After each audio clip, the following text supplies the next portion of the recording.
Olá, graça e paz em nome de Jesus. Hoje faremos a apresentação do panorama do livro dos Crônicas.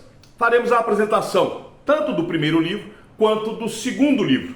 Na Bíblia hebraica, os dois livros das Crônicas eram somente um, e cujo título, Divrei Ha-Yamim, que pode ser traduzido por Relatos dos Dias, no idioma moderno significa os eventos dos tempos. Na Vulgata Latina ele foi chamado de Chronicon, da onde veio o nome Crônicas. Na Septuaginta, o livro foi dividido em dois. O livro recebeu o título de Paraleipomena, ou seja, coisas omitidas ou suplementos, porque nos livros dos Crônicas nós temos informações que não estão presentes nos livros de 2 Samuel, nem em 1º ou 2º Reis. Mais de 55% do material em Crônicas é único. O livro de Crônicas é o último livro da Bíblia hebraica, ocupando o final dos escritos. O seu lugar atual na Bíblia e a sua divisão em dois livros vem da Bíblia grega, que pôs o livro após Reis e antes de Esdras e Neemias, usando Samuel e Reis como sua narrativa básica. O cronista acrescenta outros materiais, genealogias, listas, salmos, discursos, para apresentar a história contínua de Israel, especialmente de Judá, desde Adão até o decreto de Ciro, que encerrou oficialmente o exílio. O livro de Crônicas foi escrito depois do exílio. Seu início foi no final do exílio e a sua conclusão pós-exílica, e ele conta a história do Antigo Testamento em miniatura, com ênfases específicas na aliança davídica e no culto no templo. O foco está no aspecto sacerdotal da época para ajudar aqueles que estavam retornando a Israel após 70 anos no cativeiro, e eles precisavam compreender como eles deveriam adorar a Deus. O livro das Crônicas abrange, na sua maioria, a matéria que se encontra em 2 Samuel e 1º e 2º Reis. Cremos que é suficiente gravar apenas este panorama para os dois livros. Acompanhem comigo a leitura de 1 Crônicas, capítulo 29, verso 11. Teu Senhor é o poder, a grandeza, a honra, a vitória e a majestade, porque teu é tudo o que há nos céus e na terra. Teu, Senhor, é o reino, e tu te exaltas como chefe sobre todos. Deus escolheu Israel para ser o seu povo, por meio do qual ele abençoaria todas as nações, especialmente ao levantar o herdeiro absoluto de Davi para governá-las. Ele deu ao povo o privilégio de adorá-lo e obedecer-lhe. No texto que nós lemos em 1 Crônicas, nós vemos Davi reconhecendo a soberania de Deus, enquanto que no final, no livro de 2 Crônicas, nós vemos Deus levantando o rei de uma nação opressora para reedificar o templo em Jerusalém, provando assim a soberania de Deus, que levanta quem quer e abate quem lhe apraz. O livro de 1 Crônicas começa com Adão e termina com a morte de Davi. Em termos de paralelo literário, 1 Crônicas faz par com 2 Samuel, no sentido de que ambos detalham o reinado de Davi. O livro de 2 Crônicas começa com Salomão e cobre o mesmo período histórico de 1 Reis e 2 Reis. Porém, o foco está nos reis de Judá, no Reino do Sul, excluindo deste modo a história das 10 tribos do norte e seus regentes, por causa da perversidade e da falsa adoração deles, e se estende do reino de Salomão em 971 a.C. até o retorno da Babilônia em 538 a.C. Acompanhe comigo o final de 2 Crônicas, capítulo 36, no versículo de número 23. Assim diz Ciro, rei da Pérsia: o Senhor, Deus dos céus, me deu todos os reinos da terra e me encarregou de lhe edificar um templo em Jerusalém, que fica em Judá. Aquele dentre vocês que for do seu povo, que suba a Jerusalém, e o Senhor, seu Deus, esteja com ele.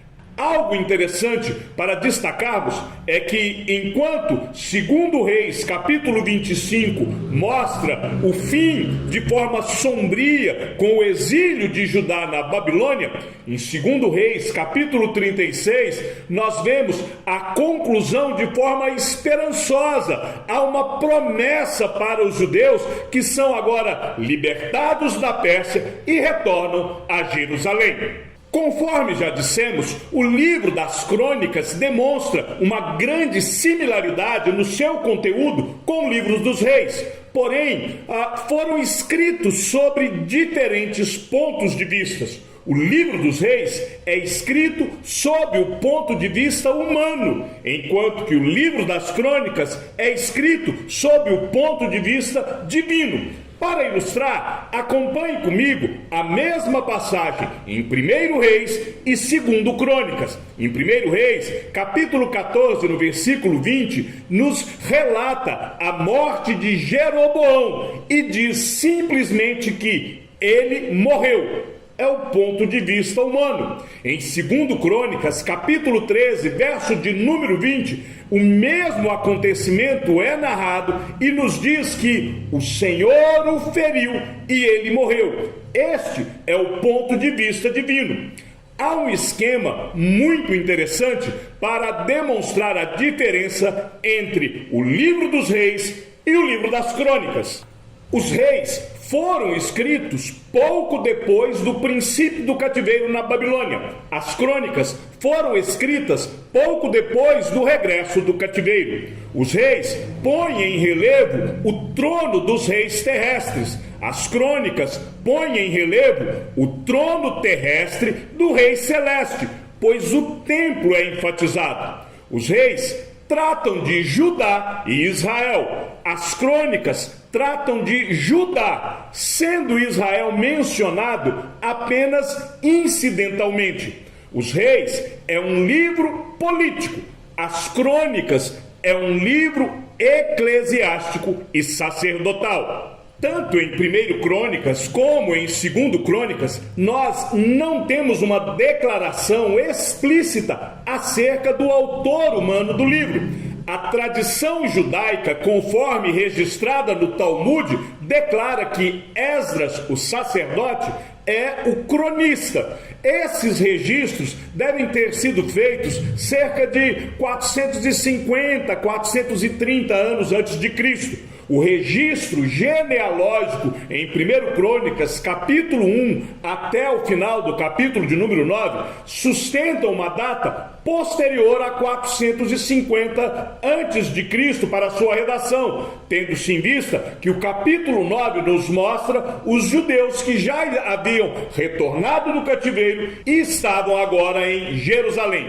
Há pouca dúvida de que a história em Crônicas fosse escrita por Esdras ao regressar do cativeiro babilônico, a fim de animar o povo a construir o templo. A esfera de ação, a abrangência histórica do livro de Crônicas nos leva a Adão, pois é onde começa a genealogia inicial, que termina no capítulo 9. Então nós podemos calcular, perfaz aí cerca de 3.500 anos de Adão até a chegada de Esdras com os habitantes em Jerusalém depois do cativeiro. Porém, a narrativa do livro das Crônicas, a partir do capítulo 10, ela inicia com a morte de Saul e vai até o decreto de Ciro. Então, o livro das Crônicas abrange um período de aproximadamente 500 anos.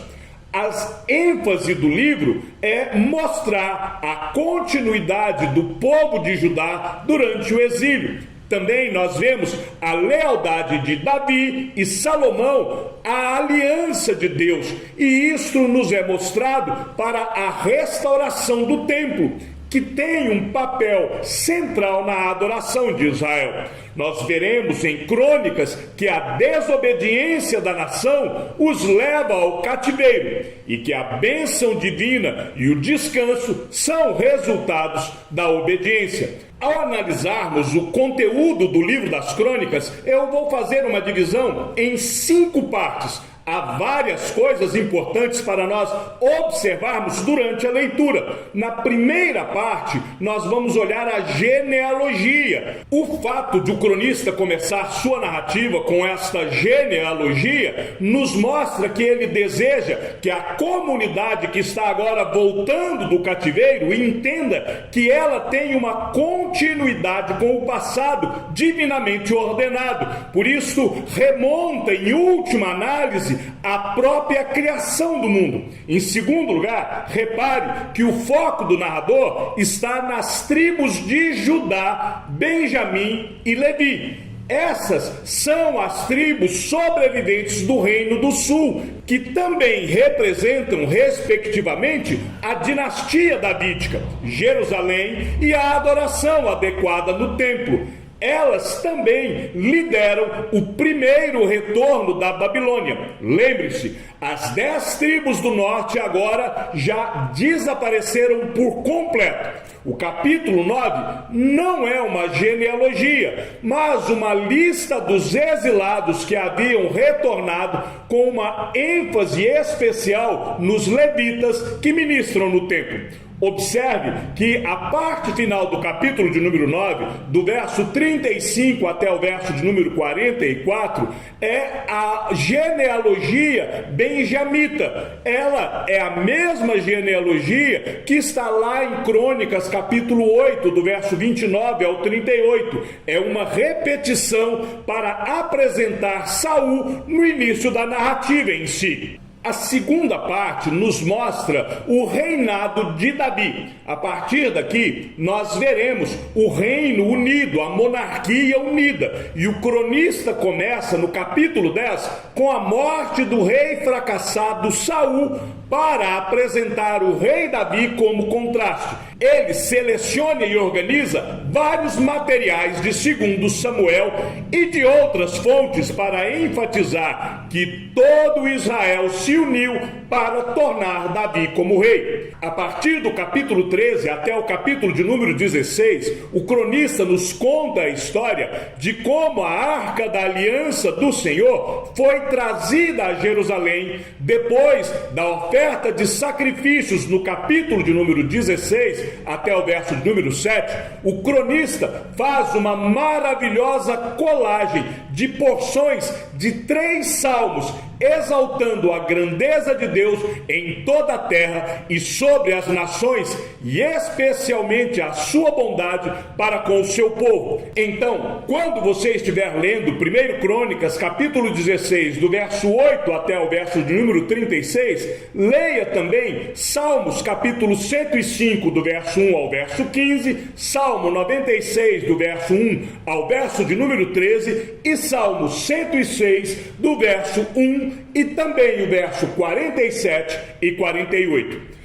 Na sequência da narrativa, nós veremos a aliança davídica no capítulo de número 17, com a sua ênfase agora em Salomão, como aquele que edificará a casa de Deus. Os capítulos 18 até o capítulo de número 21 são uma colagem de 2 Samuel, do capítulo 8 até o capítulo de número 21, tratando das guerras de Davi. Percebam que o cronista traz esse relato para explicar por que Davi não poderia construir o templo. 1 Crônicas, capítulo 22, verso de número 8, nos diz que Davi era um homem de guerra. O capítulo 21 traz o censo ordenado por Davi, quando este se deixou ser influenciado por Satanás e trouxe grande castigo sobre Israel. É interessante destacar que a eira de Ornã, que Davi recusou como presente, antes ele preferiu comprá-la por preço, é o lugar onde o templo de Israel será construído, porque isso nos mostra que o templo, o lugar da misericórdia, o lugar do perdão de Deus, é construído aonde Deus exerceu misericórdia e perdão sobre Davi. Com isso em mente, nós podemos contemplar o Deus que transforma o fracasso em vitória. A partir do capítulo 22, nós vemos Davi preparando os levitas para a adoração no templo e também a designação de Salomão como construtor divinamente escolhido do templo. E também nós vamos ver Davi garantindo o apoio de todo Israel para o reinado de Salomão e para a edificação do templo. A sessão vai concluir com o reconhecimento de Salomão como rei por todo Israel e depois nós vemos então a morte de Davi. A terceira sessão deste nosso panorama já é o nosso início no segundo livro dos Crônicas e não há grandes destaques a serem feitos na história de Salomão. Talvez a passagem mais conhecida desta sessão seja a resposta que Deus deu à prece de Salomão. Parece que o cronista incluiu esta resposta com o objetivo de mostrar aos seus leitores que Deus iria restaurar a terra. Lembra? 2 Crônicas, capítulo 7, versículo de número 14. Se o meu povo, que se chama pelo meu nome, se humilhar, orar e me buscar e se converter dos seus maus caminhos, eu ouvirei dos céus,